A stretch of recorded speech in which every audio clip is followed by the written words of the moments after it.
Saya memiliki 3 hotel kecil, hanya bintang 3, di kota kecil seperti Cepu, di Puncak, dan kota Subang. Beberapa waktu yang lalu, di mana dalam kesempatan rapat tahunan, saya berkumpul dengan para GM hotel tersebut. Sebuah kebiasaan saya ketika diskusi bebas adalah bertanya, beri saya million dollar question. Million dollar question adalah pertanyaan yang bernilai jutaan dolar. Kalau bisa kita jawab, di setiap bisnis pasti ada yang namanya kendala, atau constraint, atau pain point, bukan? Nah, apa itu pain point? Saya bahas sekilas. Pain point adalah masalah yang kalau kita selesaikan akan mendapatkan nilai juta dolar. Dan untuk menyelesaikan pain point tersebut adalah dengan menemukan jawaban. Jadi bulat kan? Kita bahas pain point di sesi lain. Sekarang tentang million dollar question di dunia hospitality yang akan saya lontarkan kepada para GM tersebut. Ketiganya rupanya punya masalah tersebut sudah di bawah sadar karena mereka bertiga dengan cepat menjawab pertanyaan saya tersebut. Mengalir spontan. Artinya memang sudah ada di bawah sadar mereka lama akan pertanyaan tersebut. Salah satu GM berkata, rasanya yang paling penting adalah bagaimana menjual kamar yang kosong di hari sepi. Kan kita semua tahu kalau hari Jumat, Sabtu, Minggu atau hari libur nasional, hotel tanpa promosi 60-80% bisa terjual penuh. Tapi kalau hari Senin sampai Kamis, sering hanya 20% saja kamar laku dan 80% kosong. Jadi apalagi lokasi kita agak dalam atau agak jauh dari keramaian, udah susah jualan yang 80% kamar tadi. Oke, saya mengangguk dan berkata, ada lagi yang lain? Kemudian satu orang GM melanjutkan perkataannya. Saya ingin ada alat atau aplikasi yang bisa menunjukkan dalam radius 2 km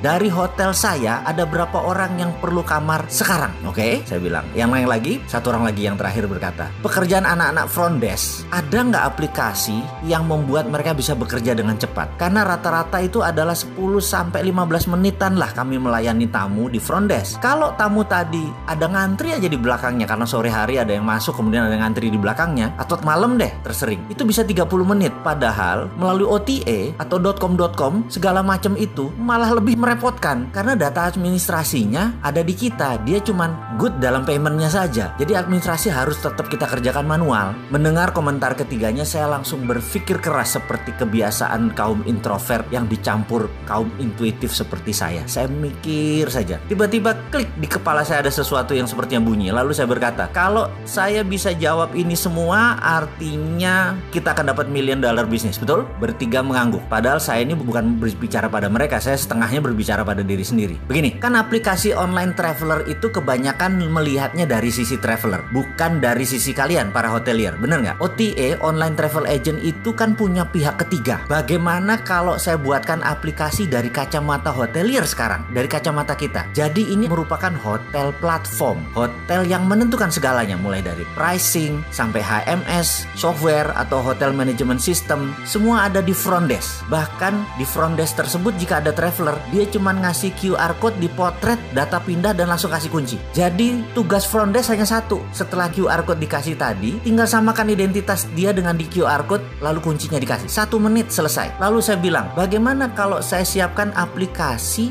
di mana kalau traveler cari kamar, nggak usah jauh-jauh hari nyari kamar. Pada saat dia lagi butuh kamar, dia tinggal pencet aplikasinya on di aplikasinya, maka secara otomatis aplikasi itu akan menyebar ke seluruh hotel yang terdekat dalam jarak 2 atau 3 km. Dan semua hotel yang mendapatkan info dari traveler tadi yang sedang cari kamar, hotel lah yang ngebid atau yang menawarkan ke traveler tersebut. Mau nggak 200.000 saya jemput? Mau nggak 200.000 nggak pakai breakfast? Karena kebanyakan kan mereka butuh kamarnya cuma semalam. Karena kita mencari orang-orang yang memang perlu kamar saat ini. Logikanya adalah sama persis ketika kita cari makan melalui GoFood. Anda pencet menu, lalu tersebarlah informasi tadi kepada supir ojek. Lalu para supir ojek itu duluan ngebid ngambil order tersebut. Ini juga sama. Hotel duluan ngebid ke kita. Dengan demikian traveler akan mendapatkan harga terbaik, terdekat, termurah, tercepat. Kamar kosong malam langsung terisi. Traveler dapat harga murah karena masuknya bisa sore dan malam hari, nggak usah 24 jam. Dimana dulu late traveler itu ditembak sama hotel. Jadi sekarang late traveler dapat murah. Kita pun bisa mendapatkan kamar cepat karena saat ini anak-anak muda itu kaum milenial tuh price savvy namanya. Kamarnya maunya 200 ribuan, nginepnya nggak mau mahal tapi HP-nya 15 juta. Plus bawa kamera lagi. Dengan demikian nginep jadi murah, jadi cepat dan merubah kebiasaan orang